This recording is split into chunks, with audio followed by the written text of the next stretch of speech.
Good afternoon and welcome to the Redbrick Sport podcast. We're joined here with Alex, with Hayden, Leanne and Harry today. And we're going to start off straight away by discussing the first game of the weekend. So that was Liverpool-Manchester United at Anfield. Alex, from a neutral perspective, what was your take on this one? I'm not going to lie, I've not actually watched this game, Ollie. But from my own point of view, I actually predicted last week that Mourinho would go to Liverpool, to Anfield, and set up for a draw, and he did exactly that. And it doesn't really surprise me too much. He's that sort of manager, and I said it might well work for him come the end of the season. So yeah, we shall see. Leanne, have you got any response to that? Leanne is a Liverpool supporter, by the way. No, I just think Mourinho did what he always does. Like he said, he just came in and he passed double decker bus and just wanted to frustrate everyone. I don't think they played well. I think going into the game, everyone was talking about how United are going to challenge for the title, but I don't know. Lukaku was really bad. They offered nothing going forward. Obviously, it's one of those games where they were the away side, so less pressure's on them. But if they can do that against us, I don't see them doing that against City. So if they can't beat the likes of City, take the game to City, then they're not going to win the title. There seems to be an awful lot of blame falling at Man United and Mourinho's door. So I don't know. I think it's unfair to criticise the way he's set up, because surely it's just as much about Liverpool's attacking threat if they were the dominant team and Mourinho got the bus. United didn't have a shot in the second half, so I think Lukaku had less touches than Mignolet. Well, yeah, my point is that Liverpool did. So if they're kind of genuine title contenders, why can't they? But do genuine title contenders not have a shot in the second half of a football match? Well, I'm not talking about Manchester United. I'm talking about Liverpool. Liverpool aren't genuine title contenders. You're writing them out of the top four completely. I'm writing them out of the title race. I think fourth or fifth we could do, but we couldn't finish it. Mourinho did what he wanted to do and he got the point, so fair play for that. But you can't not play football against every team that you go away to. But it's not every team. It's just the likes of Liverpool, just the better ones, the better teams. Yeah, but if the title's between City and United, if he can't get a point away at City, which I don't think he can, if he plays like that against City, City will beat them because we just weren't clinical. But he has to beat City. He has to show more going forward, and I don't think Lukaku played well at all. Interesting point about Lukaku, actually. Do you think if you can't score in the big games, can he be considered world class? It's just a high school bully, isn't he, really, Lukaku? Yeah, he is. It's his first game. He didn't play well in all season. True, but he's got a record of not doing that. And you look at the teams that Man U have played this season. It's not exactly a hard team. Plus, he should have got sent off. Yeah. He's got no Do you reckon? He's got no discipline. That Joe Gomez sack was a yellow card. I thought you were talking about the stamp. Oh, that stamp was a yellow card as well. So that's 2 yellows, red, off. I don't know. I don't think he's that type of guy. No, he seems a very learned man. I think he speaks 4 languages, and he's he seems like a good bloke, but I don't think he's he didn't have a game. He didn't have a good game. I think Aguero's better than him. Yeah. Jesus is better than him. Really? A little bit as in he's better, full stop, No, I think he will. He's obviously in better form. I think. He hasn't had. You mean he'll stand the test of time? Yeah. But I think he'll be better in the long run as well. And then, Lukaku's obviously a very good striker, but I wouldn't consider him the finished article at all. No, I think Jesus has got more. More about it. He's got more potential to be the complete player. Well, it's an interesting point to make because one of I can't remember who it was one of the Match of the Day pundits said that he is the best player or has the potential to be the best player since Lionel Messi. Who's that? Jesus. Yeah, Jesus. Yeah, I saw that. It's because he's only 20 and they were talking about his decision making. They said about how young players often lack good decision making, whereas he seems to he excels in it, doesn't he? And he's they spent 27 million on him, I think. Seems like a bargain. And now that, in hindsight, if they ever sell him, which depending on whether Pep Guardiola goes or stays in the next few years, they'd get mad amount of money for, especially with him being Brazilian. Yeah. So, yeah, I'd say, I kind of do think he has the potential to be the best player in the league, but it's way too early to talk about him in that. Can we just talk about that De Gea save, please? Yes, it was ridiculous save. It was good. But It One with the was. legs. He's the best goalkeeper in the world, I think. Yeah, I agree. Best goalkeeper in the world. But also, we should have followed through. Salah's shot was wide, obviously, but he should have left it for Coutinho. Coutinho would have finished it. But yeah, De Gea is the best goalkeeper in the world. De Gea would save it. De Gea saves everything. Even saved that one-on-one with Firmino when he was offside. Says it all. But very good keeper. So, having spoken about one Manchester club, we'll move on swiftly to the other in what was an absolute drubbing of Stoke in the end. I feel sorry for Stoke because obviously they got back into the game, so they would have mentally like, all right, let's open ourselves up a bit and try and get the equaliser, and then City just slapped them in the face. Like, I reckon if it would have stayed like 3-0, it would have stayed 3-0 for like the rest of the game. But because they got back into the game, they felt like they needed to give it a go, and they were punished for that, which is I feel sorry for them. yeah, I mean, City just like that didn't surprise me at all. Like the amount of goals in the game surprised me a little bit because I thought City might win 4-0 or something like that. But that like really no. I mean, like as far as I can remember, there hasn't been a team that can score so many goals at will.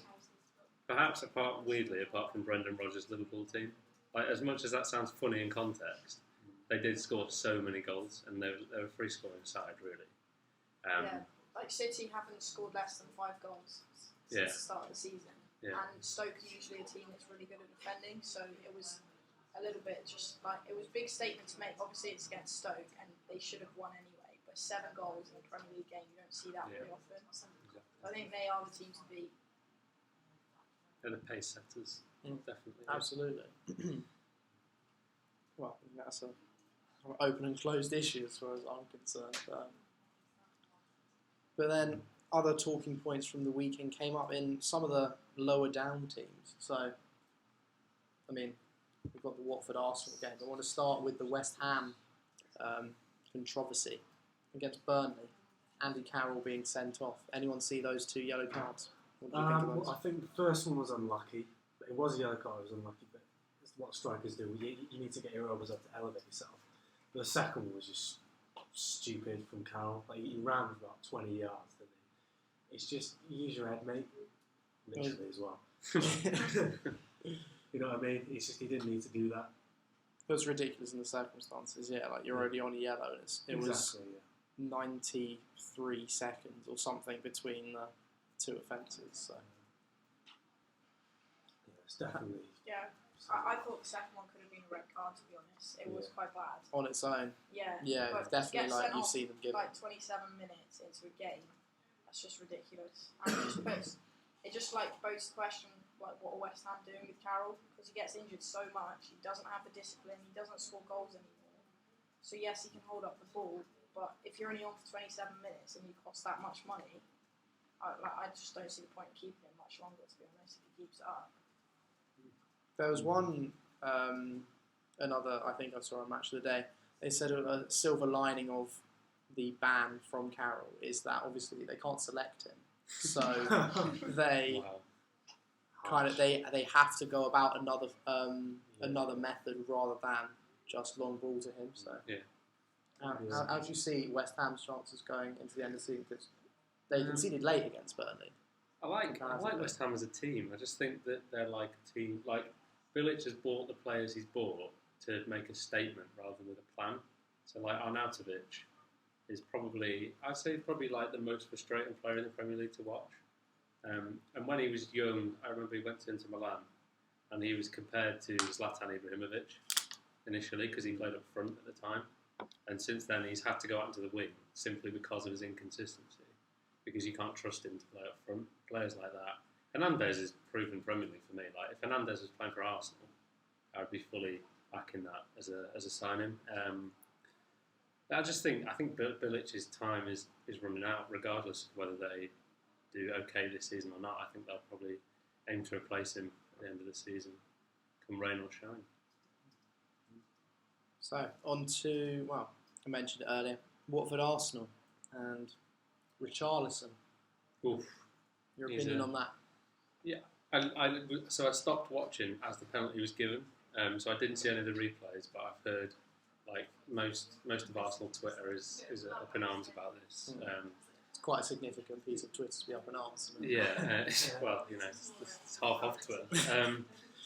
Yeah. I mean, it's not uncommon for a South American player to do that sort of thing. So you think it was like a stonewall dive? Yeah, I'd Do you say think so. it was a 0%? Well, Bellerin's obviously like probably put a foot wrong there, but like the thing is with simulation, you look at it two ways.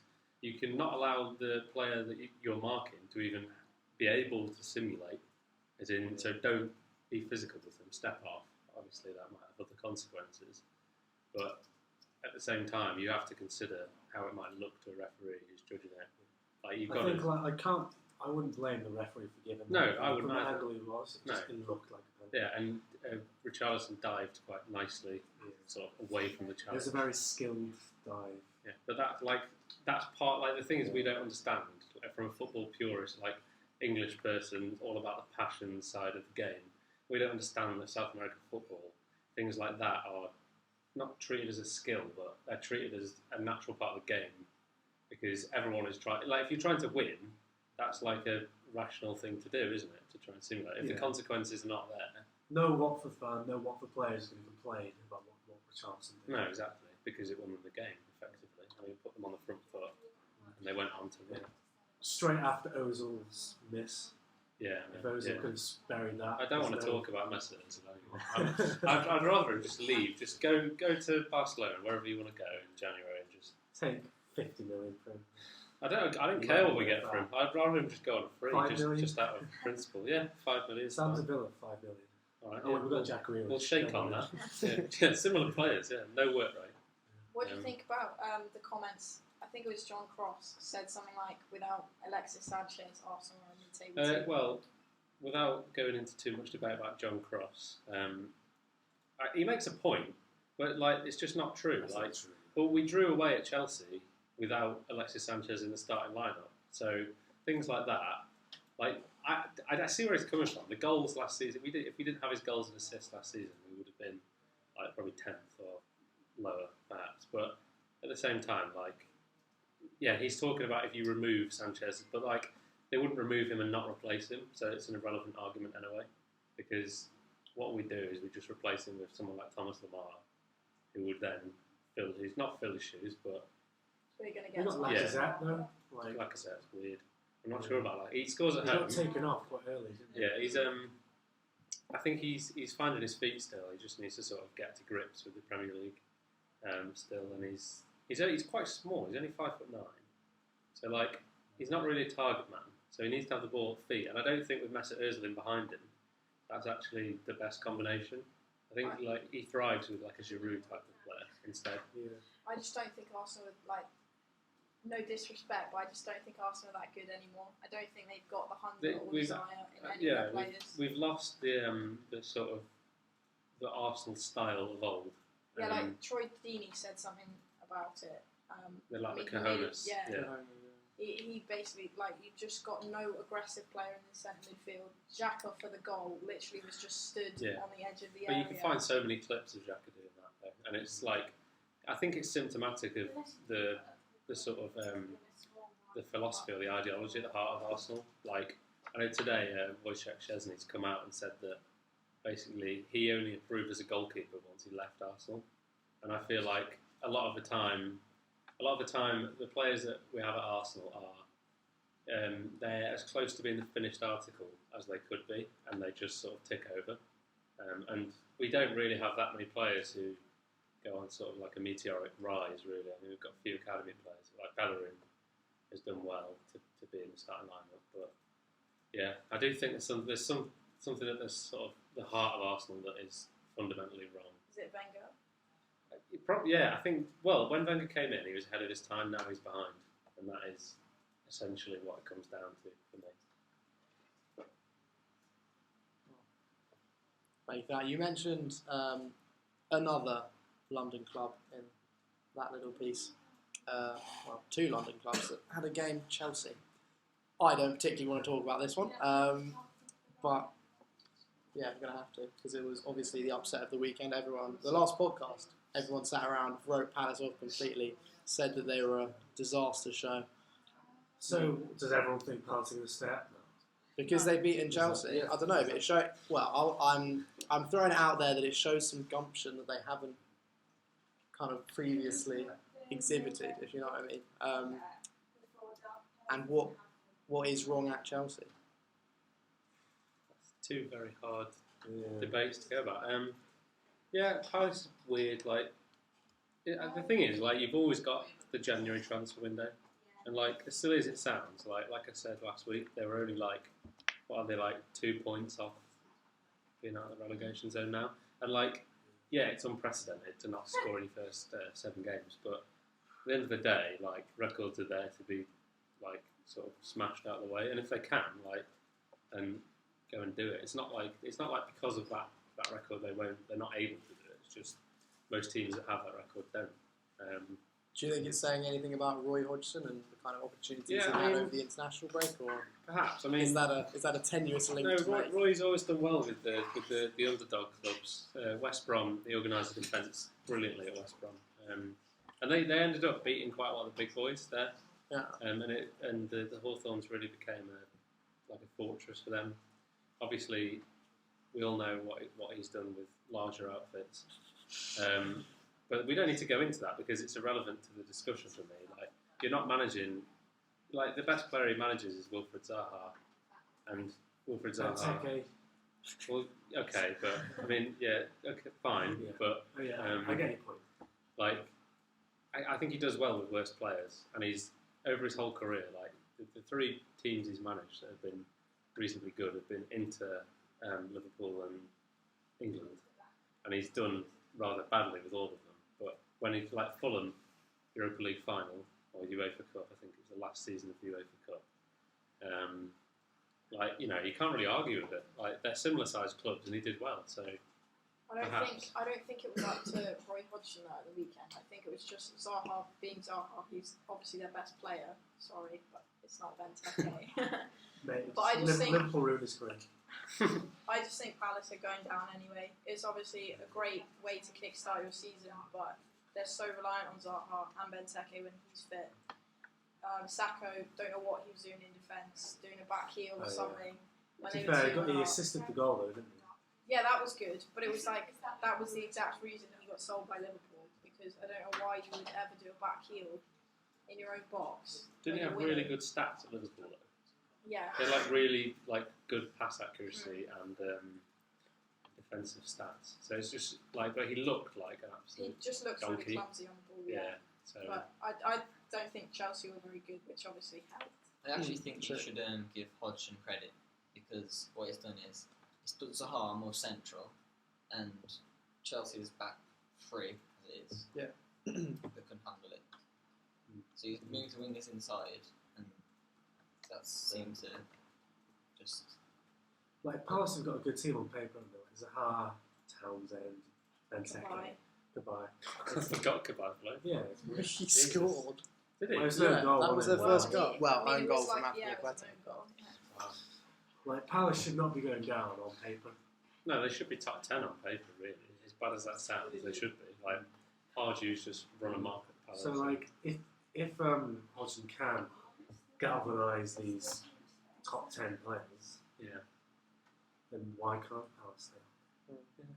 There's a point to be made. I think, like, obviously they've been in the Premier League for a while, haven't they? And They've got great fans as well, like Yeah. to keep them going. But yeah, I don't know. I don't think Chelsea are going to win the title.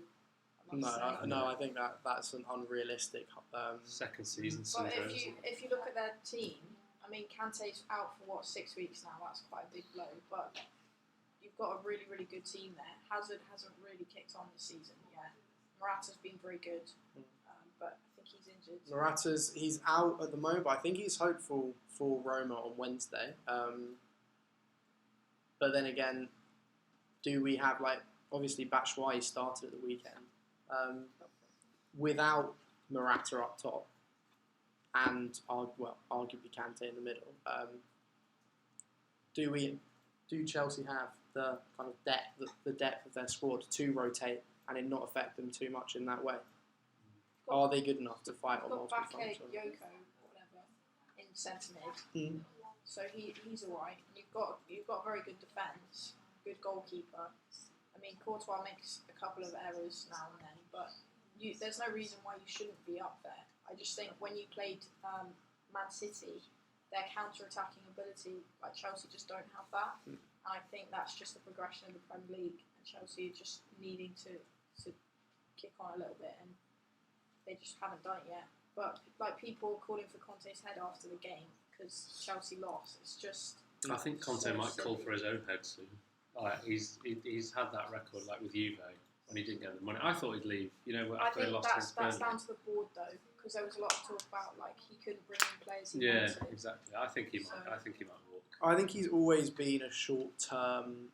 Like certainly, he's always viewed himself as a short-term kind of. He's a very principled man, isn't he?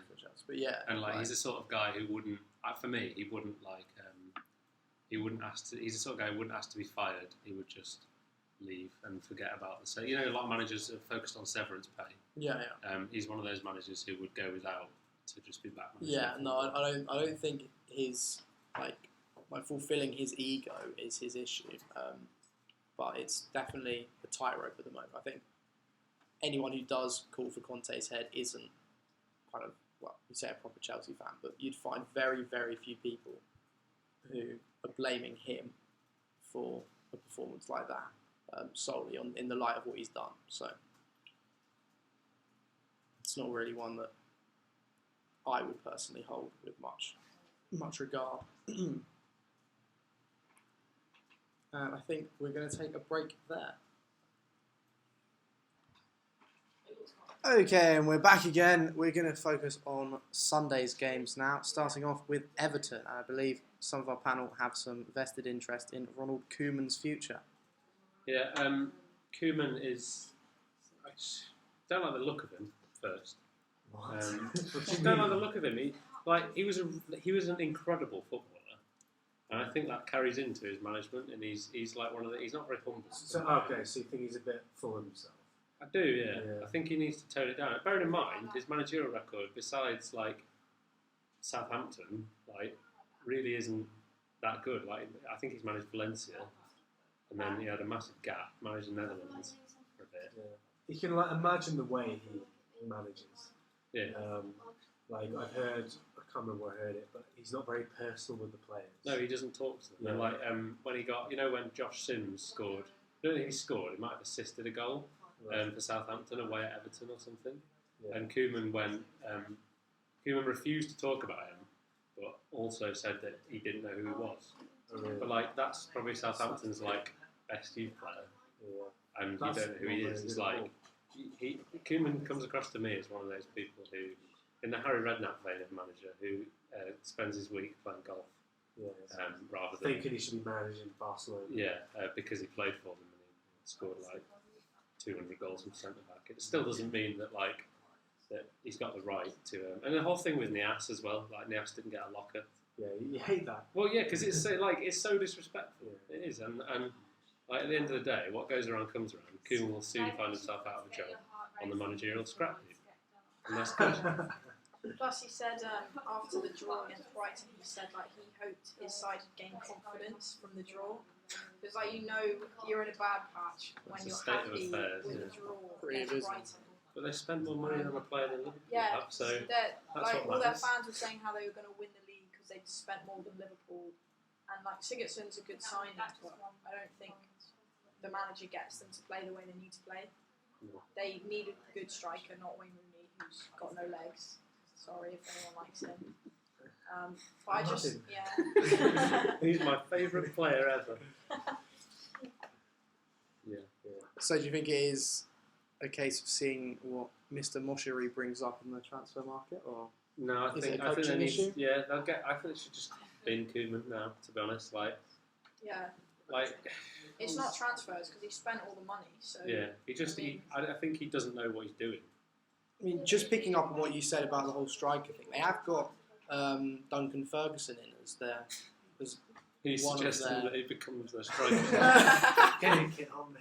No, far from it.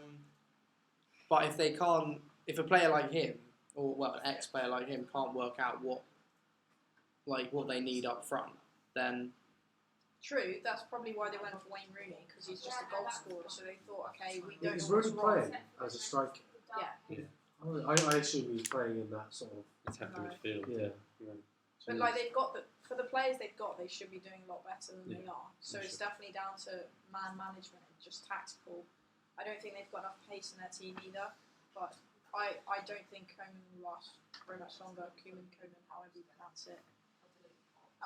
I'd love them to get relegated, but unfortunately, I think that might be a step too far. which side of Christmas do you think he'll go on? Well, it depends on the results. Yeah, I can see it. If he just keeps drawing or losing, like I can't see who they You bring get- in. Like yeah, I mean, that's the problem. yeah, but there's always managers available. There's always some manager looking for a job. It's a merry-go-round, isn't it? Once you're in management, It really is. It really is. you're trapped in the revolving door of a massive salary and a very comfortable life. Not to be too cynical about it, but there we go. Newcastle, everybody. Yeah, my dad's a Newcastle fan, so I'm quite fond of Newcastle. I've sort of supported them in fits and starts throughout the last decade. Newcastle are going to be fine. For me, they deserve to win the day, but that's just from a biased point of view. I do think that Rafa's doing a really good job, and he's punching well above his weight. So that team, like Kieran, who would have thought Kieran Clark could be a solid defender, like week in week I out? knew he'd be a solid defender. From a Villa fan's point of view, but 5 like, million is a bargain for but is it though really? him. No. No, it's not, is it? I mean, No. how many he's done houses as well could as you I thought buy? Yeah. I don't know. I just didn't. I thought as soon as he came back up to the Prem, I thought Kieran Clark would be out, and that would be the end of that. He'd be consigned to playing for like teams like Norwich, who just seem to get Premier League Championship. But yeah, I just think Newcastle are going to sort of surprise people this year. They don't really see like Hosselu up front isn't that good, to be fair. Like he's not like he needs 3 chances to score 1 goal, and that might hamper them. They've got a lot of organisation though. Like, Yeah, off the ball. they're really Very, organised. very Yeah, good. and they won't concede many goals, which is always going to help them.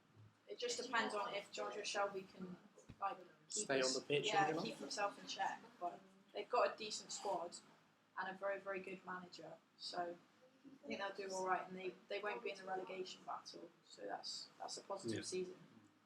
I think it would definitely be a turn off the books if they were anywhere near relegation, to be honest. So. Moving on from that, then we'll talk about the championship clash at the weekend with our 2 resident supporters here. We've got Hayden is the Wolves supporter and Harry supporting Villa. Which one of you wants to weigh in first on? I'll just say Wolves are very good.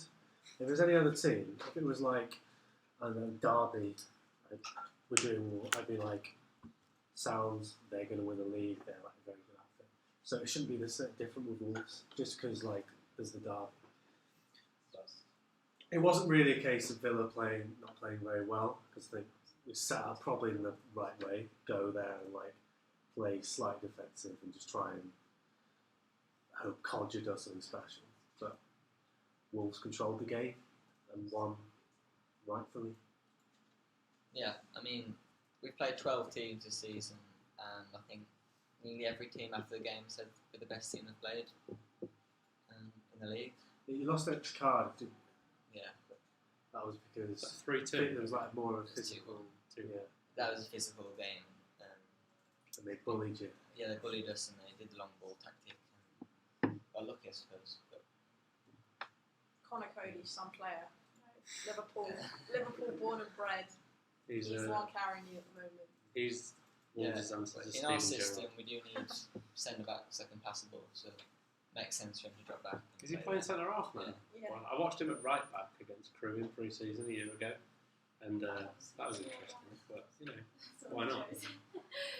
I think Wolves got a very good chance of winning the league. But yeah, a lot of Villa fans are going to melt down about this result, and it's mainly because it was against Wolves.